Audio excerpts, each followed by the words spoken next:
Vamos a presentar a nuestro invitado del día de hoy, el doctor Miguel Valerio, el abogado penalista que nos honra con su presencia el día de hoy. ¿Qué tal? ¿Cómo le va? Buen día, Marcela. Buen día, Fidel. Buen día, Lío. Haciéndome falta el señor Jacín. Sí. Le dimos permiso. Le dieron permiso. El doctor Miguel Valerio de Roa. Se llama Miguel. Oh. Sí, él es así. Miguel Valerio de Roa, ¿sí o no? Sí, no es así. Diga usted. Aquella persona que no dependa de su mujer en estos tiempos, sí, mentiroso. Sí. Un saludo a la distinguida jurista Gissi Roa, y la esposa del doctor Miguel Valerio. No, yo voy a hacer al revés. Miguel Valerio es el esposo de Gissi Roa. ¿Te parece mejor? A mucho no. Estamos en tiempo de la mujer. Bien, además amigo de Síntesis y uno de los más reputados penalistas del país. Siempre tengo que resaltar el hecho de que en materia penal en República Dominicana en los últimos años, en procesos trascendentes, quien quiera ser bien defendido ha procurado los servicios de Miguel Valerio.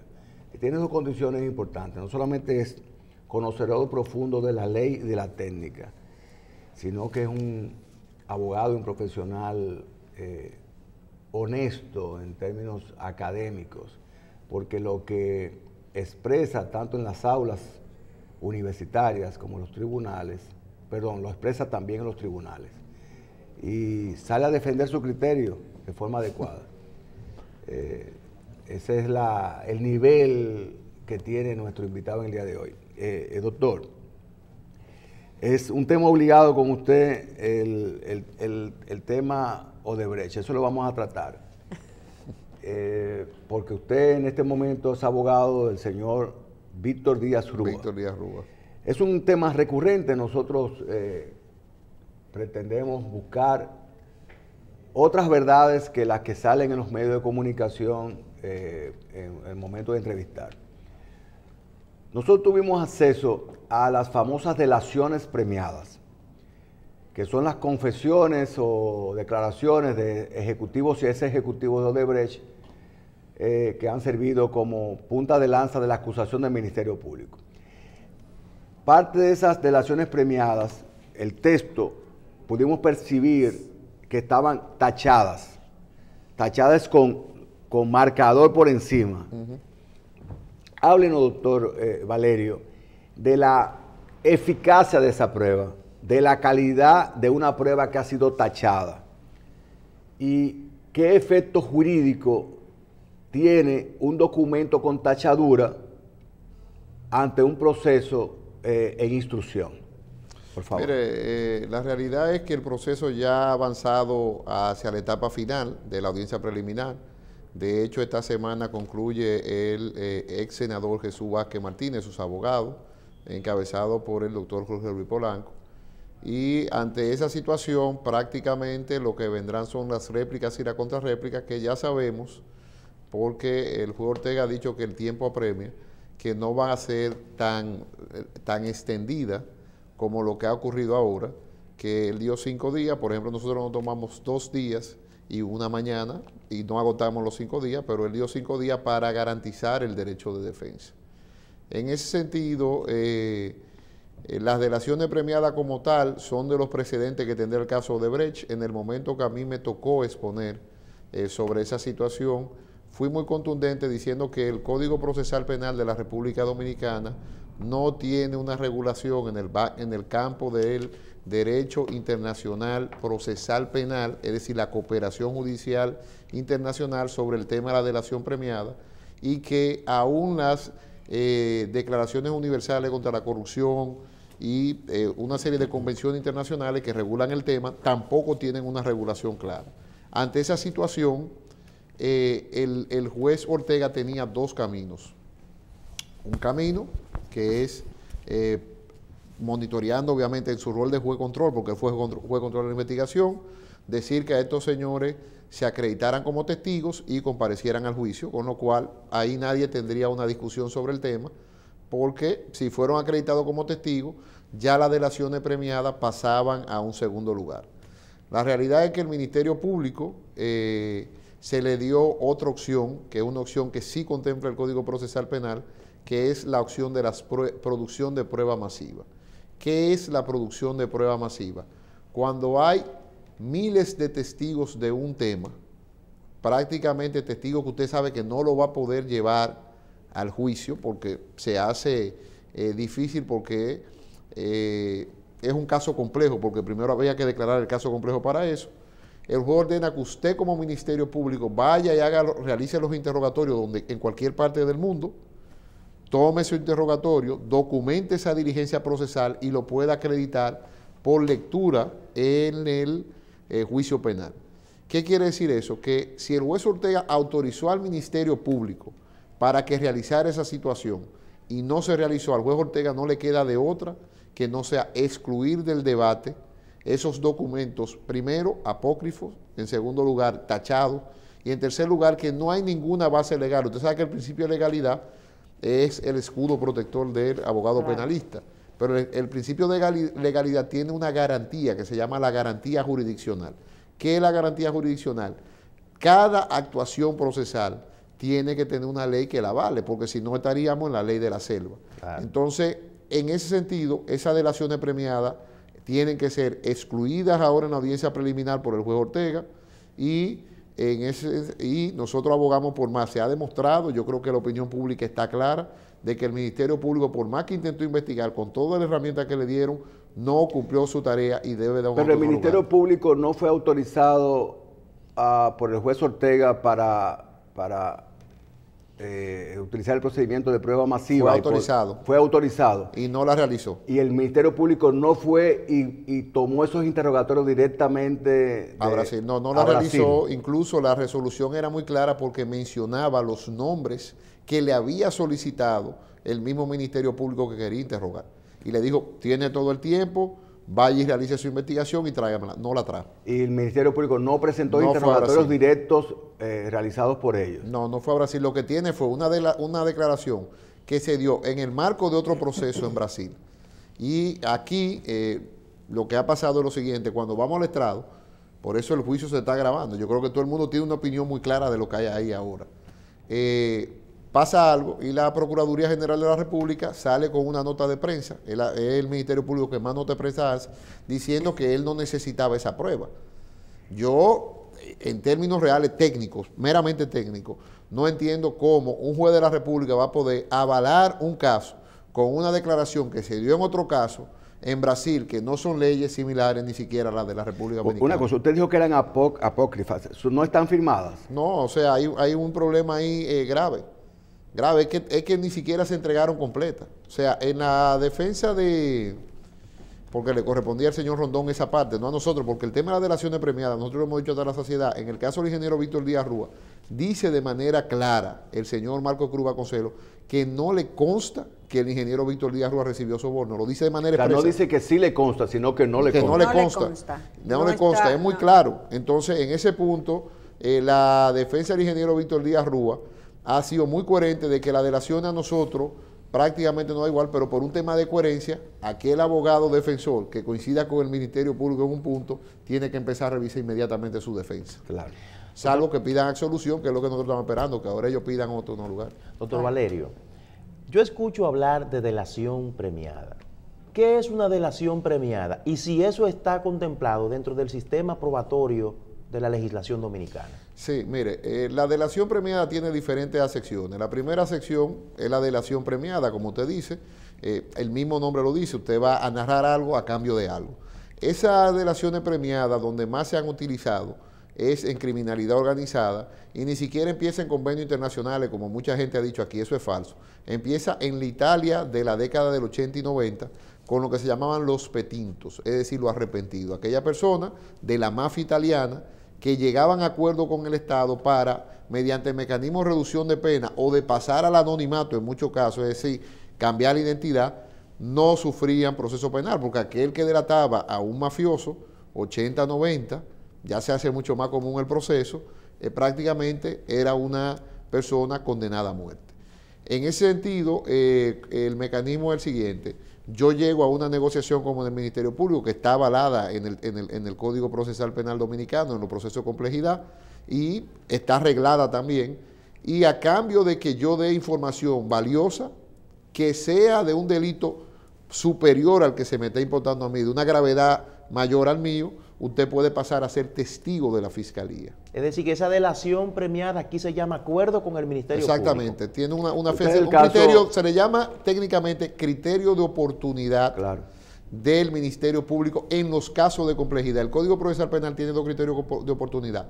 El criterio de oportunidad, que es el que se maneja a diario para los casos simples, es decir, el Ministerio Público entiende que son delitos de bagatela, no lo va a perseguir, y hay un criterio de oportunidad para los casos complejos, que es a cambio de información valiosa. Déjeme presentarle, escúchame Leo, una sutileza para seguir con el tema planteado por Leo.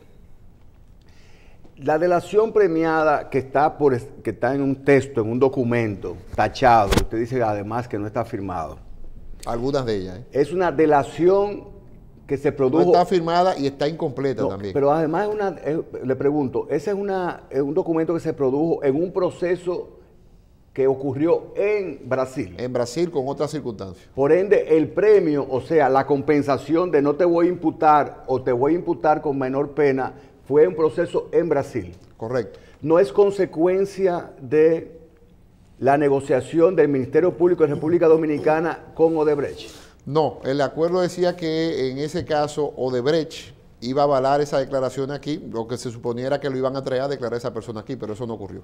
Ni presentaron una declaración jurada nueva No. en el acuerdo con el Ministerio Público en República Dominicana. No, hay 3 testigos de Odebrecht. No, pero lo que usted me está diciendo Sí, no sí. puede ser. Hay 3 testigos de la empresa Odebrecht. Una es la consultora jurídica de aquí, que no va a decir que vio un soborno, porque los interrogatorios se transcribieron. El otro es el señor Marcelo Joque, que dice también en su interrogatorio a la Procuraduría El que que él fue no sabe, presidente que es presidente actual, que sabe, actual. que dice que no hay dinero, que él no sabe de soborno.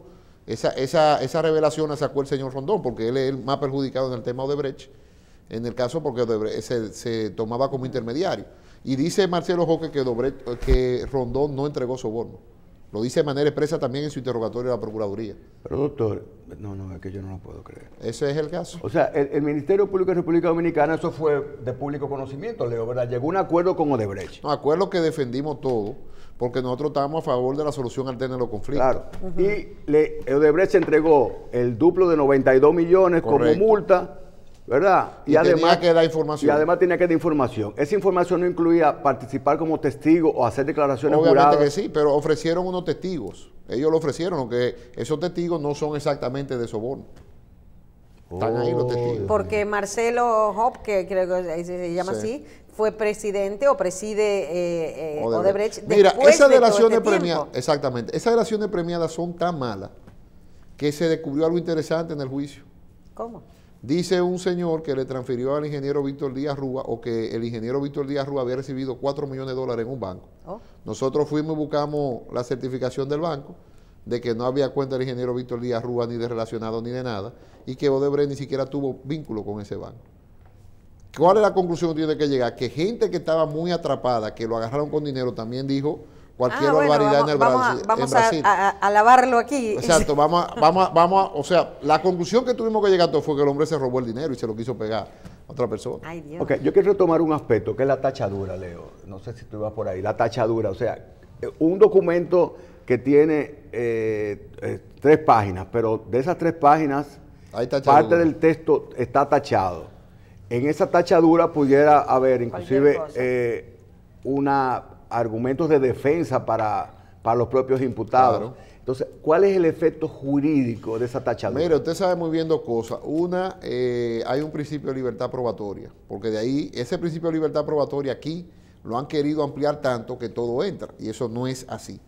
Sobre el tema de la tachadura, usted sabe la consecuencia jurídica y la exclusión inmediata de eso, porque un documento que usted va a presentar en un tribunal tiene que ser en original. Dice la jurisprudencia que si es en copia, tiene que mantenerse la fidelidad de lo que usted lleva en original. Y dice la jurisprudencia que solamente se pueden avalar copias si usted tiene otro elemento de prueba para corroborarlo. Para si no, avalarlo, no. Entonces es imposible que un documento tachado pueda pasar al proceso penal. Eso no hay forma de acreditarlo. Además de que estamos diciendo de que cómo usted va, o sea, a partir de ahora, si el juez Ortega admite esas delaciones premiadas, que vayan a un juicio, si él la admite, lo que va a pasar es lo siguiente: la audiencia preliminar no va a tener sentido, porque el juicio penal inmediatamente se convirtió en escrito. Es decir, una persona va a declarar, no en el mecanismo de anticipo de prueba, que es un mecanismo que da el Código Procesal Penal, no mediante la producción de prueba masiva, va a declarar ante un acto notarial, mire, yo vi en Santiago que el señor José H. o José N. se robó 10 gallinas. Y esa declaración jurada, sin testigos, sin más nada, la va a llevar un fiscal en Santiago y va a interponer una acusación diciendo, en fecha tal, el señor José Juan vio al señor Pedro H. robarse 10 gallinas. Bien, y dígame cuáles son las gallinas, no sé. Dígame dónde está el gallinero, no lo sé. Dígame ¿Y cómo lo si vio? cómo lo vio. Dígame si era de noche o de día. No Tampoco sé. ¿Qué usted tiene? La declaración jurada, antes que ante un notario. Entonces, llegar a ese extremo en un proceso penal es un desastre. Ahora, mire, uno ha visto de todo en la justicia dominicana. Ahora que hay nuevos vientos de Supremo, una característica esencial de este proceso tiene que ser la independencia. Mire las contradicciones que tiene la vida, que nosotros desde el año 2010 fuimos unos críticos, usted lo sabe porque lo hemos dicho varias veces aquí, sí, del Consejo Nacional de la Magistratura, fuimos unos críticos de la conformación del Consejo Nacional de la Magistratura y fuimos unos críticos de la reforma constitucional del año 2010. Dijimos, estos problemas iban a venir. ¿Cómo el Procurador General de la República puede estar en un consejo? Dígase quien se diga, no estoy hablando del doctor Jean Alain Rodríguez. No es personal. Sí, no es personal. Institucional. Evaluando a los jueces de la Suprema, que son los que tienen que ponerle límite al Procurador General de la República. Eso es imposible. O sea, como el Ortega que se examina en agosto tiene alguna presión, una coacción, no hay duda. O sea, por más, porque son seres humanos. Un juez es un ser humano, igual. Claro. Entonces, aquí hay problemas de que hay una nueva Suprema y nosotros entendemos que la nueva Suprema tiene que ser independiente del poder político. Doctor, consta en el proceso, usted es conocedor del proceso, el acuerdo que arribó Odebrecht y Ministerio Público aquí en República Dominicana, está ahí. Claro. ¿En ese acuerdo hace referencia a pruebas que lo van a acompañar? No, porque acuérdate que un acuerdo no tiene que decir las pruebas exactas, o sea, porque eso es limitar. Lo que se hable de cooperación y que usted va a entregar testigos, documentos y todo lo que usted tenga. No puede, o sea, tasar la prueba, en ninguna parte lo puede hacer. Sí dice que usted iba a aportar testigos, que iba a aportar documentos y pruebas relacionadas con el caso, sí lo dice. Bien. En el caso particular de la delación premiada, que entiendo yo posiblemente sea la parte más nodal, es la parte más fuerte que ha presentado el Ministerio Público. Pero espérate, fuerte relativa, Leo. Acuérdate que quien hace la delación son gente que han cambiado 4 años, 2 años en su casa trancado por decir cualquier barbaridad. No, yo digo fuerte para ellos, es decir, que ellos están enarbolando como su prueba estrella, sí, la delación premiada. Correcto. Esa delación premiada, en el sistema de justicia dominicano, ¿verdad?, que es de prueba tasada, ¿con qué se va a contrarrestar esa prueba? Es decir, ¿o con qué se va a avalar en el juicio? Sí. ¿O el juez puede acogerla buena y válida como tal? No tienen que estar avaladas. No, es que hay otros principios que se dan, por eso que estamos diciendo el caso de Santiago. Un principio básico es la contradicción. Correcto. Okay. Entonces, ¿contra quién vamos a contradecir esa delación? No hay forma de contradecirlo. Y nosotros lo hemos dicho hasta la saciedad. Hemos dicho que en el caso, vuelvo y lo repito, que en el caso del ingeniero Víctor Díaz Rúa, las delaciones dicen que él no tomó dinero. Lo dice de manera expresa. Y estamos diciendo que el ingeniero Víctor Díaz Rúa demostró, porque así quedó en los medios comunicativos, cada parte de la acusación le hicimos los reparos correspondientes. Sí. No, o sea, no dejamos ni uno. Pero al final de cuentas el juez decida. Este es un caso, doctor, de interés público porque se habla de soborno, de obtención de obras en el Estado Dominicano. O sea, la víctima principal es el Estado Dominicano. No solamente porque el Ministerio Público debe, en todo tema de orden público, perseguir los hechos, sino que el mismo Estado se supone que es víctima porque fue burlado los procedimientos para designación de obras, etcétera, según el criterio del Ministerio Público. Este es el interés público. Ahora bien, no había un grupo de consorciados de Odebrecht. ¿Por qué ese grupo de consorciados que se beneficiaron, igual que Odebrecht, de la asignación de obras a través del soborno, por qué no están encartados? No, mire, el proceso tiene una parte 2, que está supuestamente, eso no, el Ministerio Público tiene libertad de estructurar su caso. Acuérdese que después que usted toma medida de coerción hay plazo. Ellos decidieron esta primera etapa, según lo que han dicho, irse con la parte de las imputaciones. O sea que esta es la primera temporada. Eso es lo que parecería. Porque es que aquí falta todavía investigar del 12 en adelante, eso no se ha investigado. Está ahí. Entonces, el Ministerio Público en esta etapa decidió hacer un corte, eso es lo que parece. Ahora bien, ¿qué van a encontrar? Porque es que efectivamente ya el concepto de sobrevaluación y soborno, si no hay soborno, para aquí va a haber sobrevaluación. Entonces, esto está conectado. Vamos a ver qué pasa con este y ya luego el tema de los consorciados. Al día de hoy se ha hablado de auditoría de la Cámara de Cuentas, esa auditoría no ha salido, con lo cual hablar de eso entraríamos en el campo del especulativo. Claro. Otro aspecto que quería señalar. En el caso de la magistrada Miriam Germán, Sí.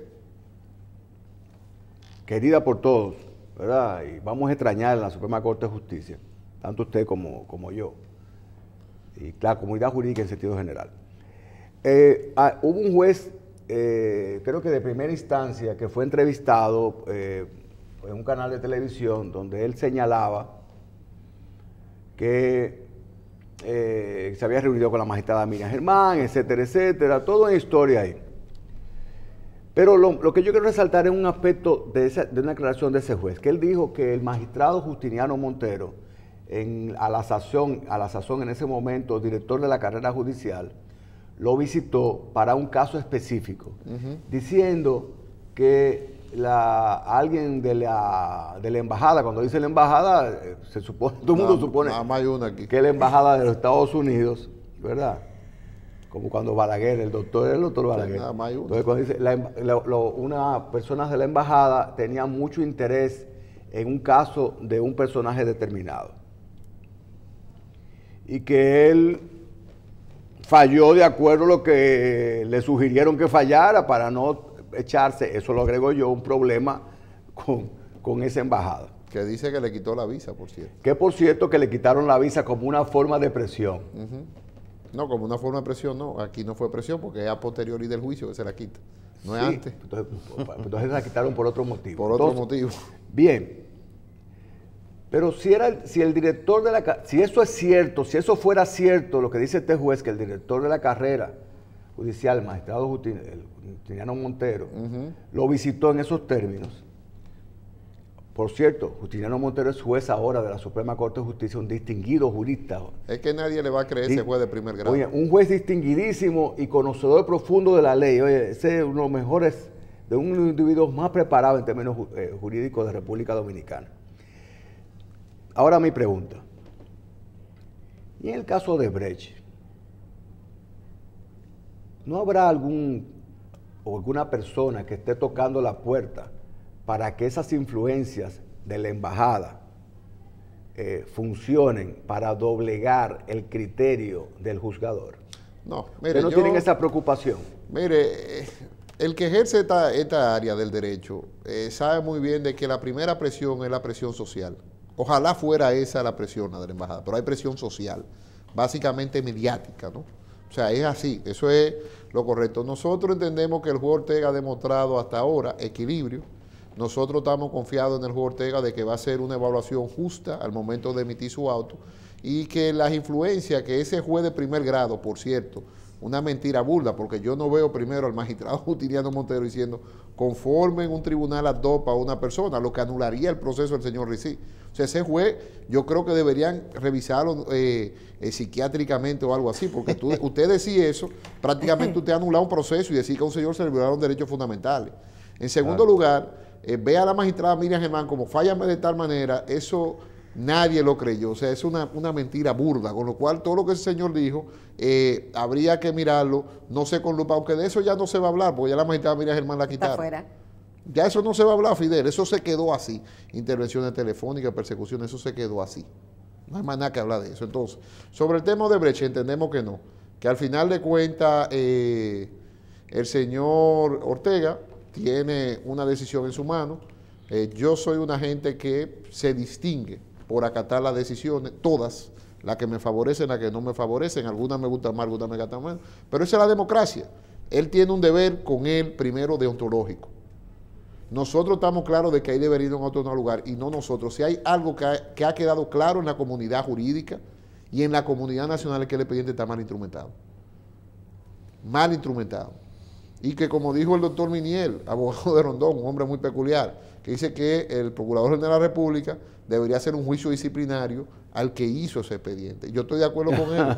Yo creo que sí, porque no es... Es el que hizo un tollo, dice él. Eso es lo que él dice. Entonces, al final de cuentas, nosotros cuando vemos ese expediente, tenemos que llegar a la conclusión de que hay que dar un auto de no lugar. Esa es la realidad de ese expediente. Ahora, el magistrado Ortega tendrá que tomar una decisión y nosotros estamos confiando en que él va a evaluar cada punto y le va a dar una respuesta a cada punto, porque así lo ha hecho en todas sus resoluciones. Mire, doctor, yo he sostenido desde el día 1 de ese proceso, después que vi algunos datos, que yo he dicho que ahí el Estado no tiene un proceso por soborno. Tú dices no tiene un caso. Sí, que tiene un proceso, pero no tiene un caso por soborno. Hay otros ilícitos que posiblemente el Estado pueda perseguirlo. Que es la infracción más difícil de probar, Bueno. técnicamente hablando, todos los manuales lo dicen. Sí. En los próximos días ya concluirá, creo que el último que faltaba por exponer o que está exponiendo, que termina es el Senado, este viernes. Este viernes.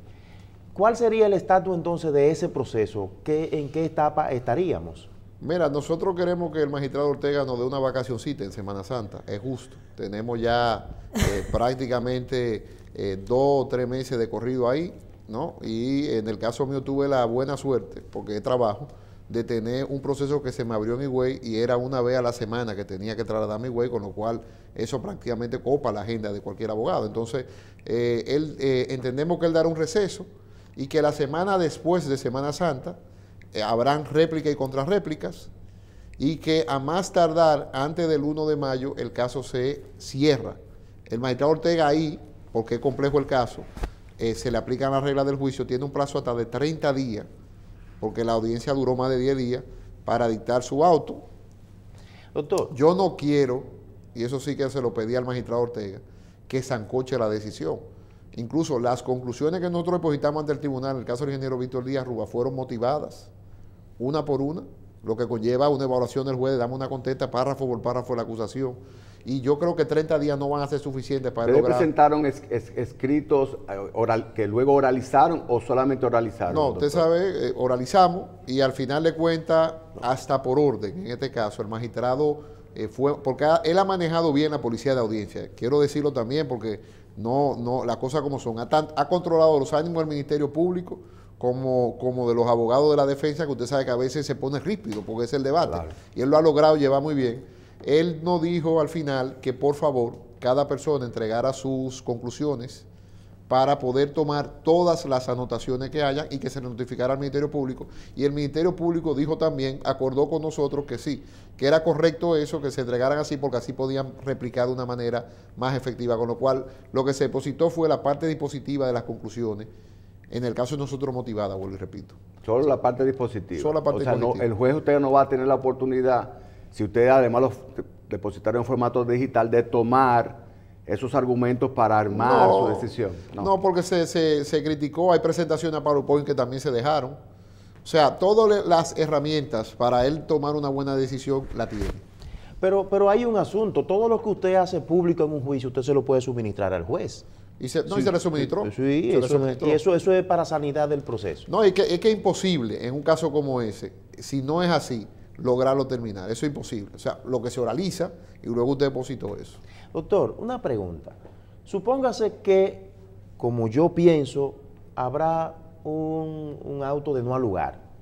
Ministerio Público puede recurrir ese auto. Correcto. ¿Ante quién lo va a recurrir? Bueno, si el auto de no al lugar se da a favor de el señor Galán, ¿no, verdad? Y de todos los imputados como se espera, tendrá que recurrir ante la misma Suprema porque él mantiene su jurisdicción privilegiada. Correcto. Bien. En dado caso, suponiendo, ¿verdad?, que el Ministerio Público...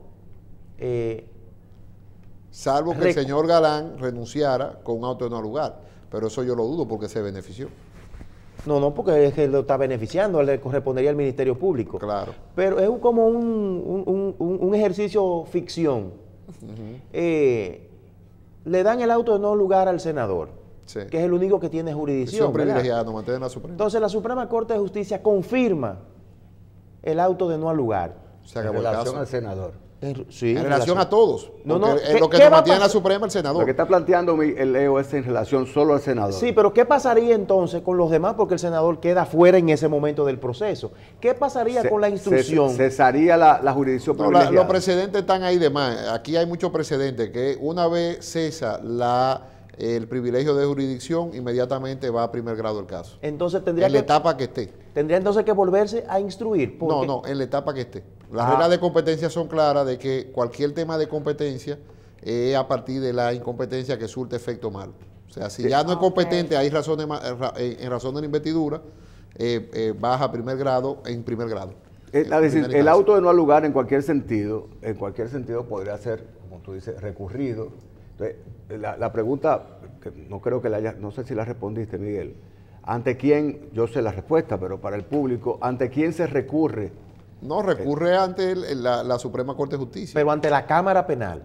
No, ahí va, sí, ante la Cámara Penal. Ante la Cámara Penal. Ante la Cámara Penal. En ese caso sí, porque el juicio de fondo es que va al Pleno de la Suprema. Entonces, ahí Bueno, salido Miriam Germán que ya no hubiera participado, si fuera ratificada, porque ya tocó una parte del proceso, pero Sí. ya hay nuevos jueces. No, ¿verdad? solamente Claro. El caso del magistrado Fran Soto, pero hay una jurisprudencia por ahí que si usted conoce la medida de coerción, usted puede conocer perfectamente de los recursos y la cosa. Porque lo que se conoció fue la medida de coerción en la Corte. Ok, esa era la pregunta. Que si una vez, porque el código no habla de jurisprudencia, aunque la jurisprudencia es la que se encarga de digerir interpretación. las disposiciones de la ley. Entonces, ¿qué pasaría una vez se lleve ese proceso a la Cámara Penal para conocer de cualquier recurso, cualquier incidencia, y estos jueces que componen esta Cámara, eventualmente en el caso de que haya una apertura a juicio, se pudieran entonces, ¿qué pasaría con ellos? No, ya quedan inhabilitados. Ahí sí, porque ya conocieron una etapa. Si conocen la apelación del auto de no al lugar, no pueden conocer juicio de fondo. Entonces, bueno, pueden ser sustituidos por otros jueces de la Suprema, que suplirían o subirían de la No, Corte. pueden subir de la Corte. Suben. Suben de la Corte. Normalmente yo he estado en varios casos de jurisdicción privilegiada y no siempre puede ir un magistrado, dos magistrados, y los que suben de la Corte y conocen en atribuciones ya de Pleno de Suprema Corte de Bien, Justicia. finalmente, Miguel, nuevos jueces de la Suprema Corte de Justicia, nuevo presidente de la Suprema Corte de Justicia, su opinión, sus expectativas. Mira, Luis Henry Molina es una gente que yo tengo que partir de que es una persona que tenemos una amistad en el sentido de un respeto de conocernos de muchos años del ejercicio. Yo lo conocí él siendo director de la escuela y yo dando algún que otro seminario durante su dirección, y es una persona que tiene experiencia en el campo judicial. Eso hay que decirlo, porque el que diga eso es un mentiroso, porque formó la escuela de la judicatura y durante 11 años estuvo en el sistema del sector justicia. Es una forma de llegar a la Suprema que es la académica. Él llegó por el ramo académico en cuanto al parte judicial. Hay una crítica que está ahí, que nadie la puede borrar, que él es un miembro prominente, era un miembro prominente del PLD porque renunció. Como el Comité Central. Yo ahí difiero totalmente de todas las personas que dicen que ser político no te excluye de la Suprema Corte de Justicia. Yo creo que sí. Esa es mi opinión particular, que pese a que no hay un impedimento constitucional, sí hay impedimentos legales para esa situación. Yo creo que sí, quiero ser sensato en esa situación. Creo que él debió renunciar antes. Creo que eso hay que regularlo, de que una persona que vaya a la Suprema Corte de Justicia tenga que haber renunciado de la militancia partidaria 1 año, 2 años antes. O sea, esas son situaciones que hay que regularlas, porque no están claras en la ley. Ahora, ya él llegó. Está ahí, es el presidente de la Suprema Corte de Justicia. Yo soy una persona católica practicante y hay un pasaje de la Biblia que dice, por los hechos lo conocerás. Y tiene fe. Y tengo fe. Entonces, ¿cuál es el tema aquí?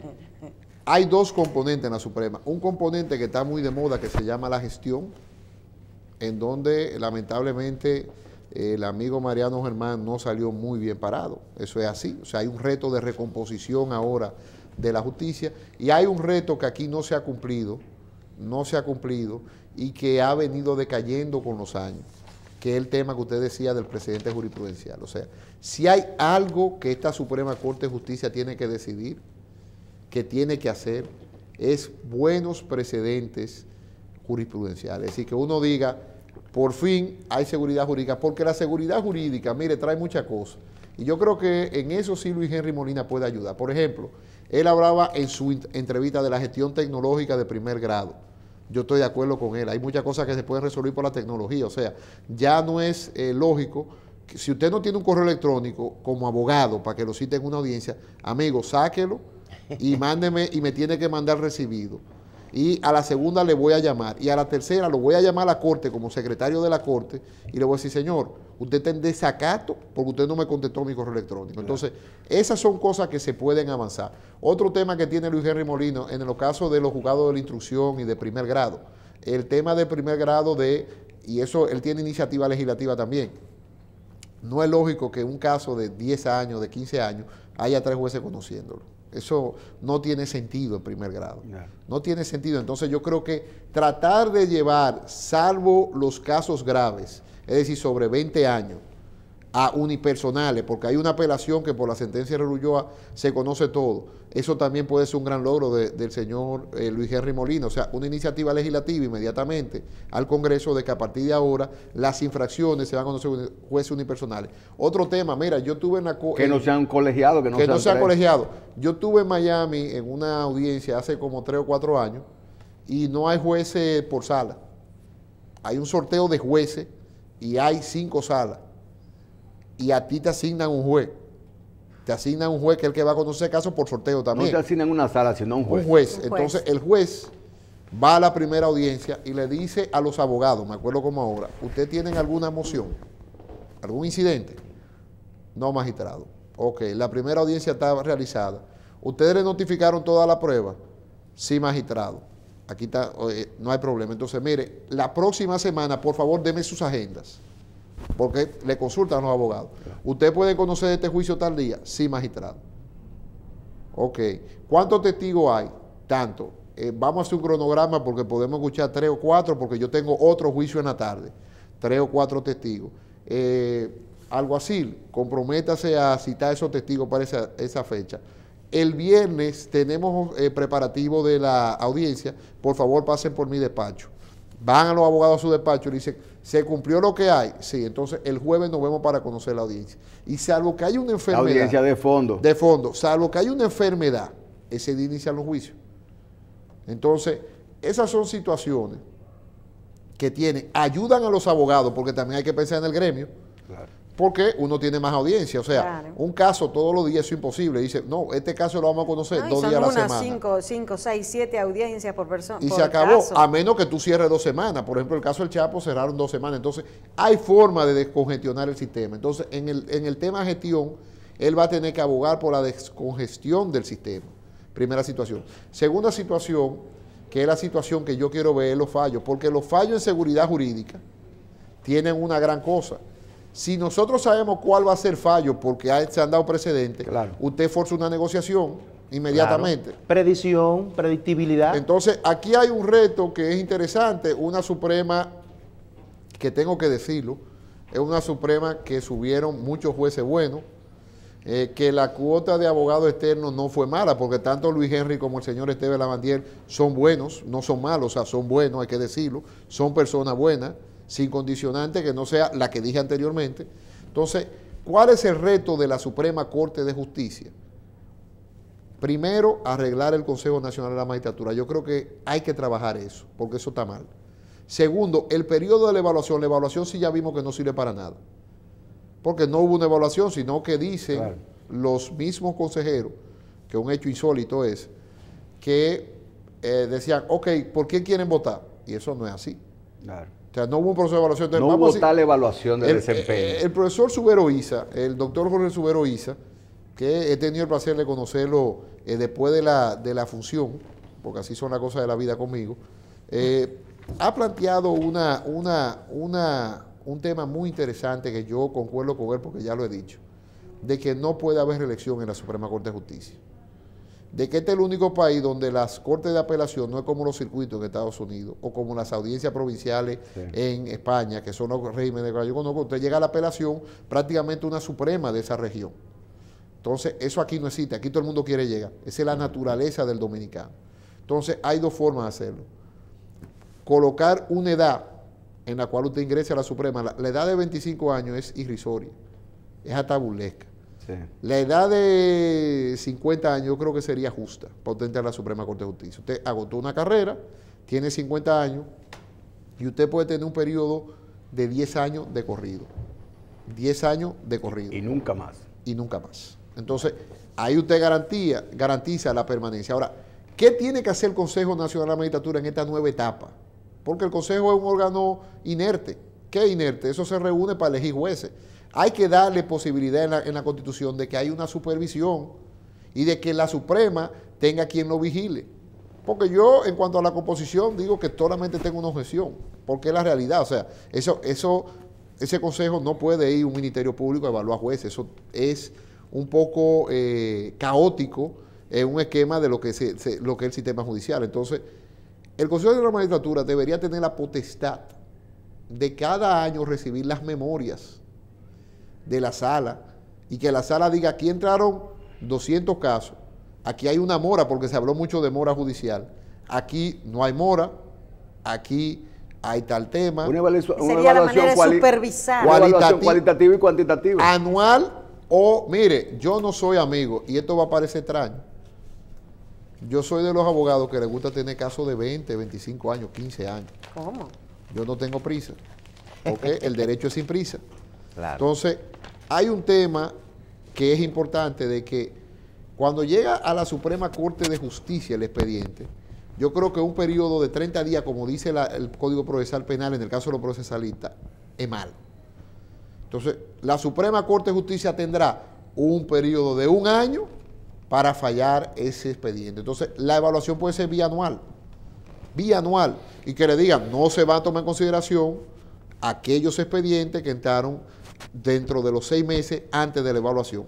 Bien. Punto. Entonces, hay forma de regularlo. Lo que pasa es que no lo quieren hacer. Pues tenemos por lo pronto la esperanza y la fe en que... No, yo confío, vuelvo y repito, confío en él como persona, como Luis R. Molina. Yo no confío en ningún político. Esa es mi posición.